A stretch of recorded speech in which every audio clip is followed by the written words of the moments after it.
तो मैं इस पूरी गुर्जर सरदारी का, जिन्होंने मुझे यहां बुलाया और इतना सम्मान दिया, मैं दिल से आप सबका बहुत बहुत धन्यवाद करता हूं।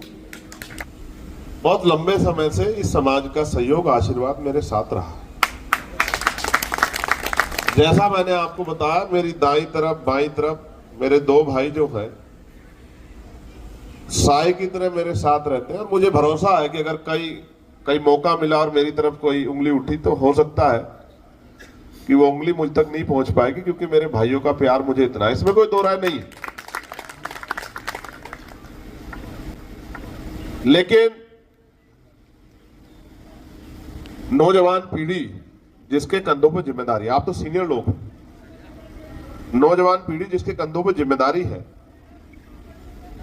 आप और मैं चिंतन करें, क्या हम अपनी नौजवान पीढ़ी को वो दे पा रहे हैं जो हम देख के आए?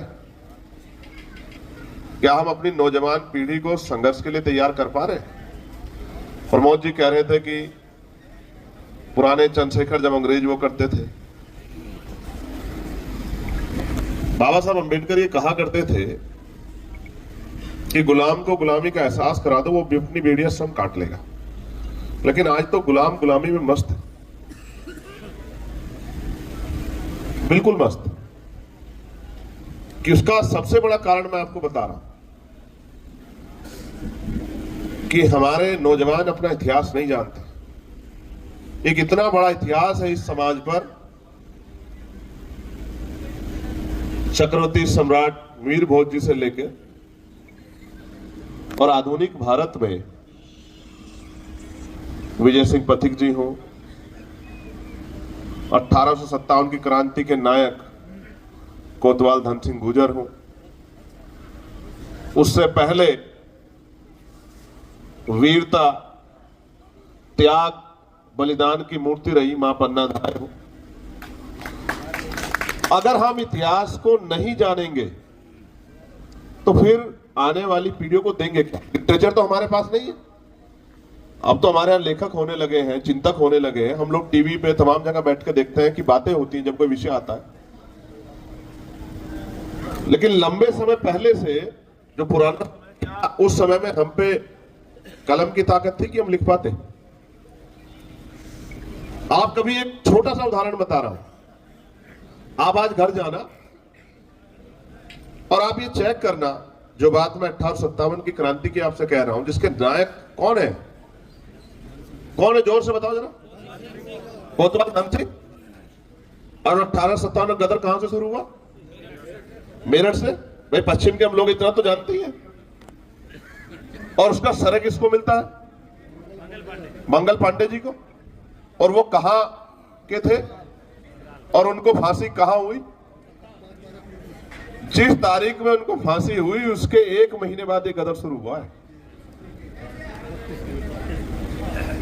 इतिहास गवाह है। मैं कोई हवाई बात नहीं कर रहा हूं और जादुई बात नहीं कर रहा हूं। जो लोग पढ़े लिखे हुए इस बात को जानते हैं कि 10 मई 1857 को क्रांति हुई और उससे पहले बैरकपुर की जेल में उनको फांसी हो गई है 8 अप्रैल को।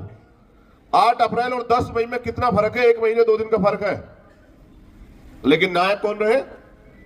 इतिहास पढ़ाता रहा कि नायक मंगल पांडे रहे। मेरा मंगल पांडे जी से विरोध नहीं है, उनका भी बलिदान देश के लिए है। लेकिन सवाल यह है कि जब कलम की ताकत आपके पास नहीं होती तो बलिदान आपका होता है और सम्मान किसी और को मिलता है। ये इसलिए मैंने कहा कि बहुत बड़े पैमाने पर नौजवान भी यहां है। नौजवान देख रहा। भाटी जी को याद होगा बहन तोला गुर्जर का जो है के साथ जो अन्याय हुआ भीलवाड़ा में। आप नहीं जानते होंगे, बहुत सारे लोग भीलवाड़ा नहीं देखा होगा आपने राजस्थान में। और इन्होंने मुझसे कहा कि भाई ऐसी घटना होगी। तो मैंने कहा क्या करना है बता? कि मैं जा रहा हूं। तो मैंने कहा आप जाओ, आपके जाने से पहले आपको फौज तैयार मिलेगी जो आपका साथ देगी, आप पहुंचो। ठीक है? आपको नहीं पता लगा होगा कि क्या हुआ, बहन तोला के साथ क्या हुआ। सुदीक्षा का मामला आया, भाटी जी को याद है, इन्होंने मुझसे फोन किया कि भाई हमारी बेटी के साथ ऐसा होगा, कोई सुन नहीं रहा, आ जाओ। कोरोना काल का दौर था। और हम कहां से निकल के पहुंचे और उनके गांव तक चले गए और पुलिस ने घेराबंदी कर दी और 50 गाड़ी लगा दी, इधर को भी रोक उधर को भी रोक। मैं ये घटना आपको क्यों याद दिला रहा हूं, उसका कारण भी मैं आपको बताऊंगा। ये भी हिस्ट्री है, ये भी इतिहास है। ये जो रविंद्र भाटी आपके यहां है, अमित भाई का नेचर अलग है, इनका नेचर अलग है। ये पैंट और जींस वाला नेता है और ये कुर्ते पजामे वाले नेता है, फर्क है इन दोनों में।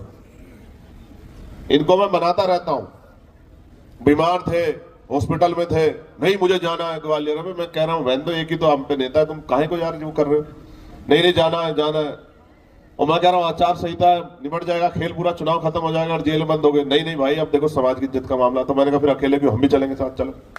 अब अकेले क्यों जाओ। अब मैं पूछ रहा हूं कहां है भाटी जी, कि भाई भाटी जी चले गए कश्मीर, कि भाई गुर्जर समाज का आरक्षण छीना जा रहा है। और मैं कह रहा हूं कि भाई साहब क्या माहौल है कश्मीर का, छोड़ो इधर आ जाओ। नहीं भाई, समाज पे आना चाहिए, उनका अधिकार छीन रहा है। और मैं यहां बैठे नौजवानों को गारंटी दे कह रहा हूं, हमारा 90% समाज नहीं जानता कि अगर कर्नल किरोड़ी सिंह बैसला जी एमबीसी का आंदोलन नहीं चलाते तो वहां जितने अधिकारी आज बने आरएएस के जरिए 1% अधिकारी नहीं बन पाते। इतिहास नहीं पढ़ते ना हमारे नौजवान साथी। और आज वही नौजवान फेसबुक पे, ट्विटर पे आरक्षण को गाली देते हैं। वो नहीं समझते आरक्षण क्या है, आरक्षण क्या कौन सा हथियार है। मैं लिख के देता हूं क्योंकि नहीं पढ़ते हैं। उनको लगता है जैसा पढ़ाया जा रहा है, जैसा सोशल मीडिया, आईटी सेल, तमाम दलों के वो जो पढ़ा रहे हैं वो उसी में खोए हुए।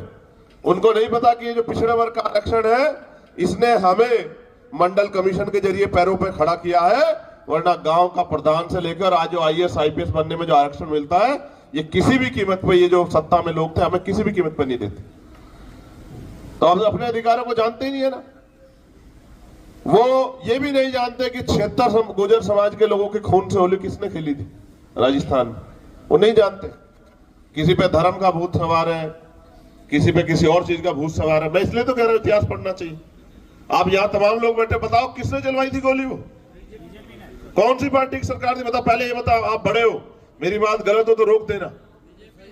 आप ये बताओ क्या सरकार की बिना परमिशन की गोली चल सकती है, बताओ भाई, चल सकती है क्या, नहीं चल सकती। तो किसकी सरकार ने चलवाई गोली, भारतीय जनता पार्टी की सरकार थी। और बताओ उन माओ के पास का जवाब है आपके पास। इतना जो है, इतनी अंधश्रद्धा उसमें पागल। देखो धर्म आपका अधिकार है, उसको कोई नहीं छीन सकता। आप किसी भी धर्म को मानो,